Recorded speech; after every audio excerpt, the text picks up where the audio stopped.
Madam Evelyn, nag-recollection ka ba? Yeah, of course. Ano natutunan mo ngayon? Ang natutunan ko ngayon.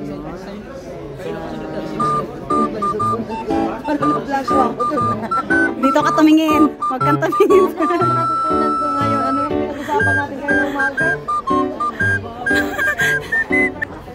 Ay, na-vlog ko na ako. Nag-recollection ba kaya?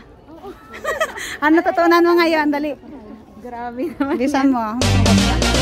Oo, may ganun. Huwag kang malis yan. Nag-recollection ka ba talaga? Oo naman, siyempre. O sige, ano natutunan mo ngayong araw na to? 4 na candle. O ano yun? Living Rosary. Divine Mercy. Ipapatanggal kita kayo sa ano. Uy, naka-record pa. Naka-record ba yan? Bira. Doon, sabay ka? Oo. Sige na. Eh, ano natutunan mo ngayon?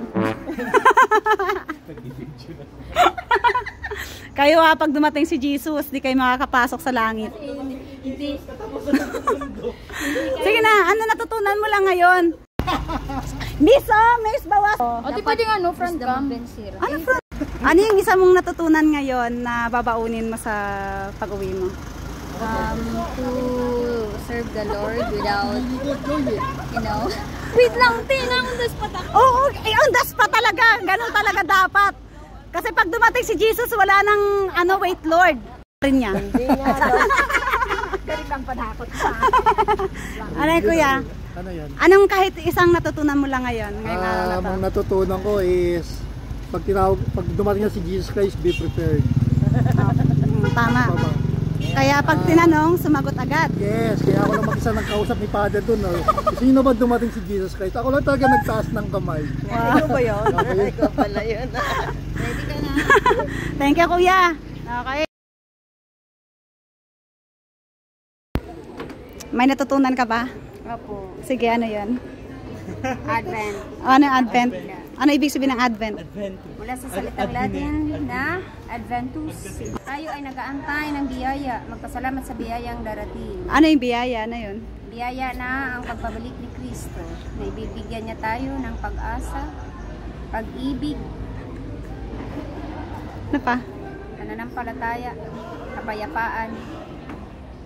Yun lang. Tutunan ko ngayon. Hindi. Oo. Pero mas gusto ko yung sa umaga. Kasi yung mga example na mga opportunities, mga chances na pwedeng matukso ang isang church worker ay opener para sa lahat, na maging aware tayo na kung ano man yung saan tayo naka-assign na mga trabaho, ay dapat maging tapat tayo, lalo na pag may kinalaman sa mga money matters.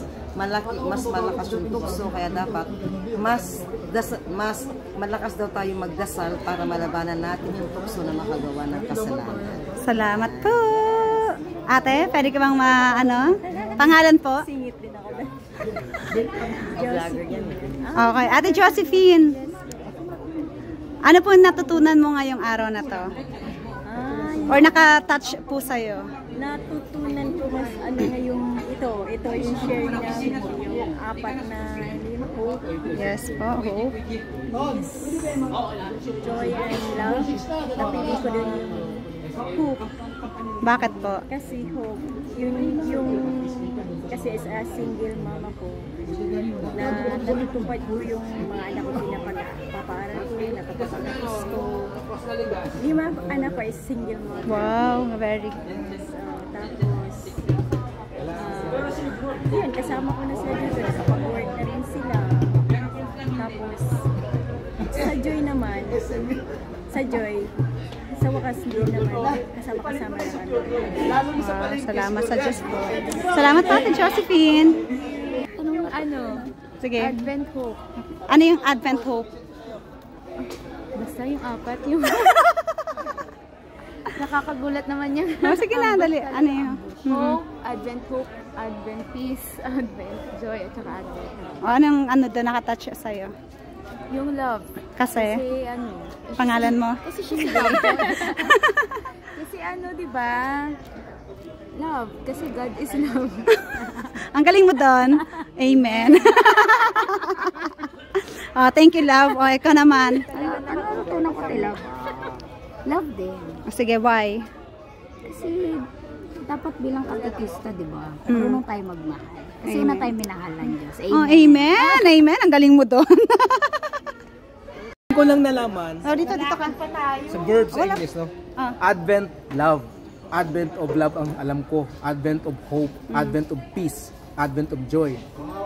Sa term ni Father Bong, Advent love. Yeah. Advent joy. Advent peace. Advent hope. Ano yung sa tingin mo tumatak sa'yo doon? Hope. Kasi, Hindi ako pinahirapan ni April. Kung wala ka ng pag-asa, di wala na. Pag-asa Yan talaga. ang gustuhan. Yung magandang sa isama mo. Yan ang tumatak sa akin. Hope.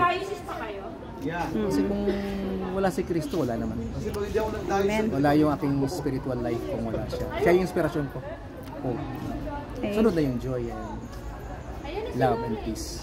Thank you po. Ang natutunan ko is Ngayon ay dapat pag confident. pag tinawag ka ng Diyos na mag-serve,